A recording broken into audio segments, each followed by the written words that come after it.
nous pouvons passer à la question numéro 12, qui porte toujours sur la politique de la ville.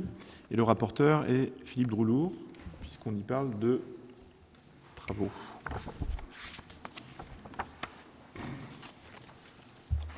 Dans le cadre de la politique de la ville, les services techniques municipaux ont prévu des travaux pour aménager le quartier prioritaire de la Turfaudière-Mermoz.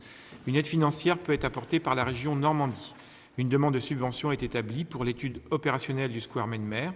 Donc le montant total envisagé est de 160 000 € avec une participation de la commune d'Avranches de 48 000 € pour 30%, Manche Habitat 80 000 €, 50%, et une demande de subvention à la région Normandie de 32 000 € à hauteur de 20%.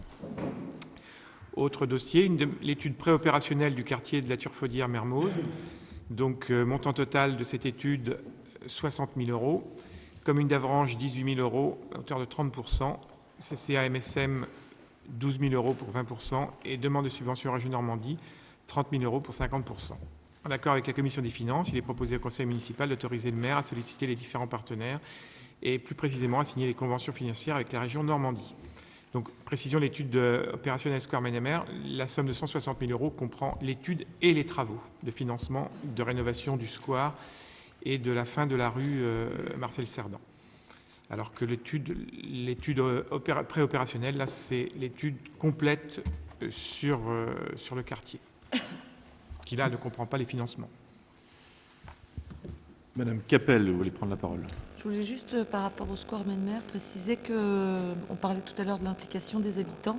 En fait, sur ce square, on a proposé un place game, donc un temps avec les habitants pour aller observer ce square et faire des projections de ce qu'ils aimeraient voir apparaître, l'aménagement. Et donc, ça a été transféré au service technique pour comprendre ça dans l'étude et le projet de ce square. Merci de ces précisions.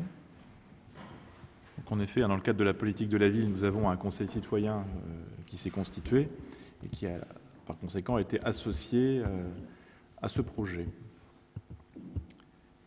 S'il n'y a pas d'autres questions ou d'autres remarques, je vais pouvoir mettre aux voix cette question numéro 12. Y a-t-il des votes contre ? On ne voit pas. Des abstentions? Je n'en vois pas non plus. Donc, à l'unanimité, la question numéro 12 est adoptée.